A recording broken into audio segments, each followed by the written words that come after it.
At the moment, the only hospital that's up and running is Nasser. So that's one hospital for the entire population of over 2 million. It's not difficult to do the maths. It's not going to work. Joining us on center stage today is Dr. Victoria Rose, a British plastic surgeon who traveled to Gaza twice this year to provide life-saving medical care to Palestinians living through the genocide in Gaza. Plastic surgeons play a crucial role in reconstructive surgery for those wounded by the ongoing violence. She says she was the only plastic surgeon operating in one of the last remaining hospitals in the Gaza Strip. Dr. Victoria Rose, thank you for speaking to Al Jazeera and for taking the time to be on center stage. We appreciate it. Thanks for having me. When we spoke in September, upon your return from Gaza after you being there for the second time this year, you had said that you had never seen anything like this before. Since then, the genocide continues, the besiegement continues, particularly of the north of the Gaza Strip, little or no aid being allowed in, that's according to testimonies. Did you think that it would get any more worse than it was when you were there? No, but every time I come back, it seems to get worse. So it's difficult to imagine where it's going to finish up. But I really didn't think that we could continue functioning with this little aid that was getting into us in August. We ran out of a hand soap almost as soon as I got there. So the solution that you use to sanitize your hands before you operate, we were using sort of a kitchen soap instead. And towards the end of my month, we ran out of betadine skin prep, which is what we paint the skin with to sterilize it before we operate. I mean, we had run out of a lot of sophisticated dressings and we were down to the basics, but there are stories of other hospitals running out of gowns, gloves, drapes, gauze that you use in operating procedures. So it's difficult to imagine if less aid gets in, how people can keep functioning. And I do worry about the stories of people operating without any of these supplies and without anaesthetic. A spokesman for the Ministry of Health recently said that in the Kamal Adwan Hospital, which I'm sure you know of, which is in the north of the Gaza Strip, there is only one medic that's left on site right now. That hospital besieged by the Israeli forces recently. What does that practically mean? Give us a sense of what that actually means on the ground when you have one medic trying to accommodate and service hundreds of thousands of people who are besieged in the north. It means that there's very little that he's going to be able to do. And you also need to know, when they say one medic, do they mean one surgeon, one physician? In this case, it was one pediatrician. Exactly. So that's going to be very difficult to deliver any of the major trauma care. Number one, on your own, and number two, qualified as a pediatrician. I can't imagine how hard it's been for him. You said during your time there that you had done a huge amount of work on children. Yeah. A lot of them under the age of 16, including many under 6. What sort of injuries did you see, and what sort of work did you personally carry out during your time there? So the injuries are all blast injuries, mainly. When a bomb goes off, it will weaponize whatever masonry or metal from a car or anything caught in the blast gets sort of whipped up and thrown at very high velocity. That would strike a child, penetrate the skin, and either break the bone underneath or go into the abdomen or the chest or deeper. So the bulk of what I was doing was removing bits of shrapnel, dirt, brick from kids' arms, legs, faces, chests, abdomens, and trying to excise the entire wound bed so that it was clean enough for closure. And if that meant that the hole was too big to close directly, then we would dress it and wait for it to be clean enough to either graft or flap or some other form of closure. So that was the bulk of what we were doing, and that was in conjunction with orthopedics who would try and fix the fracture at the same time. The rest of the work was burns, so obviously in a blast you get heat from burns. And then there's a whole tranche of injuries from people running away. So obviously a blast goes off, that will create a lot of running away. So we had a few children that had been hit by cars as they were running into the street or hit by carts. Was there one particular case, if you can even say that, that really struck you, something that you had to deal with? Yes, there is a 7-year-old boy who was in a blast, and in the blast, the house had collapsed on him, and his father had died next to him, and he'd seen his father die in the collapse of the building.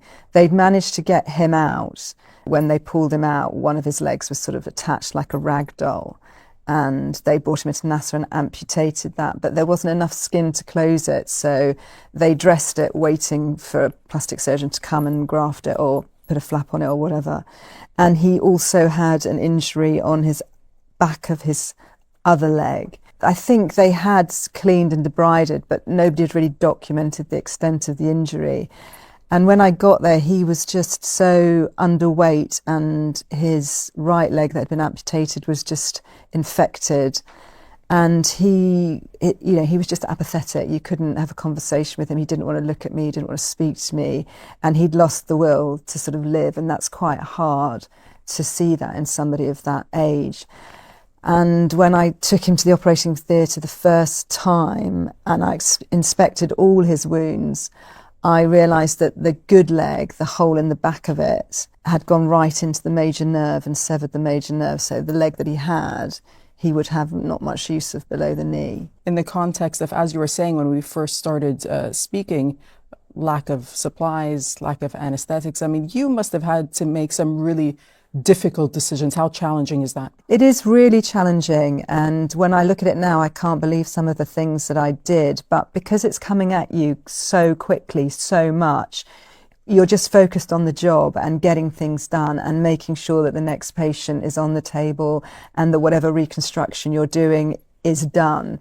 So you kind of don't really dwell on the actual bigger picture of it all. You just keep going. And I think both times that I've been there, I've been the only plastic surgeon in the facility. So there's a huge amount of work for me to do. And I've always been very aware that I needed to see as many patients as I could and get through as much as I could, because we would never know when the next sort of fully qualified plastics person would come in. You went twice, once in March and then once in August. Was there a difference between both times for you? There was a huge difference in the way in which we travelled in. So when we travelled in March, we flew into Cairo and we joined the United Nations convoy in Cairo. And we had hired a minibus ourselves as a charity. We got that across the border. I got picked up and dropped off at the hospital, and it seemed very sort of functional. That route in was great. And this was, of course, before the closure of the Rafah border crossing. And then after the closure, the route in was through Amman. So we flew to Amman. And there is no UN convoy, there's just a bus, and there's only 25 of you on the bus, and you're only allowed to take one bag. So the kit that I took was minimal.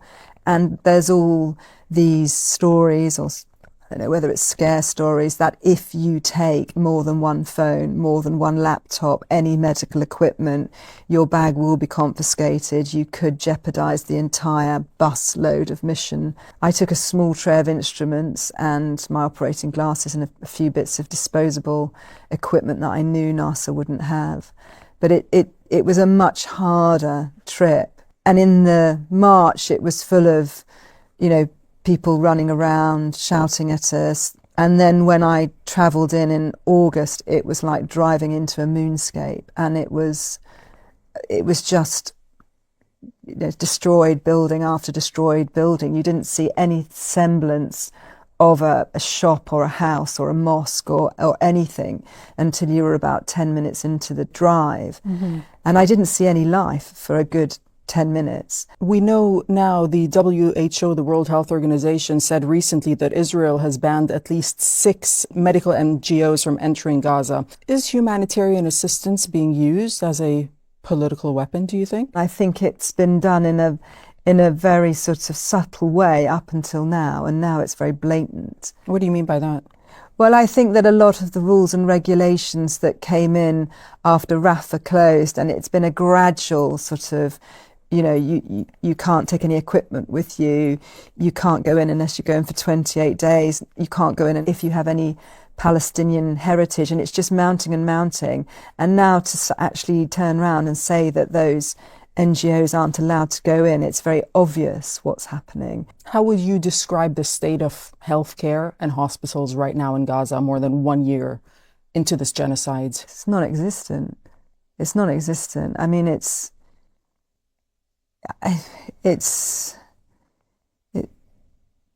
nothing there. There's only one hospital at the moment that's functioning fully.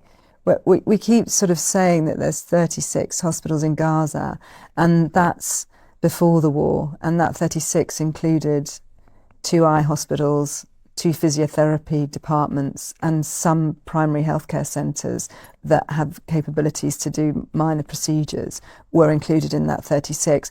But there were only ever 4 hospitals that were capable of managing mass trauma like we're seeing at the moment. And one of them was destroyed in the November, and that's Shifa. The other 2 are the European Gaza and Nasser, and they've both had evacuation orders, so neither of them have been fully functioning through the war. And Al-Aqsa had its first evacuation order in the September when we were leaving. So at the moment, the only hospital that's up and running is Nasser. So that's one hospital for the entire population of over 2 million. It's not difficult to do the maths. It's not going to work. Back in February, the UN Human Rights Office said that there appeared to be, quote, a pattern of attacks by Israeli forces striking essential life-saving civilian infrastructure in Gaza, especially hospitals. Do you believe that Israel has made hospitals a key target of its military campaign? I suppose I'm going very much on what people have told me has happened, but it would appear that there have been direct targeting of hospitals. It seems like there is a pattern to ensure that there is no sort of large-scale facility running. As a doctor, how do you make sense of these repeated violations? I mean, hospitals are supposed to be protected under international law, yet, as you're saying, and as many people on the ground say, they have been repeatedly targeted by Israel in Gaza. It's very difficult to understand how it's still going on. I mean, the justification for it is very unbelievable. Why they needed to evacuate Nasser particularly is it makes no sense.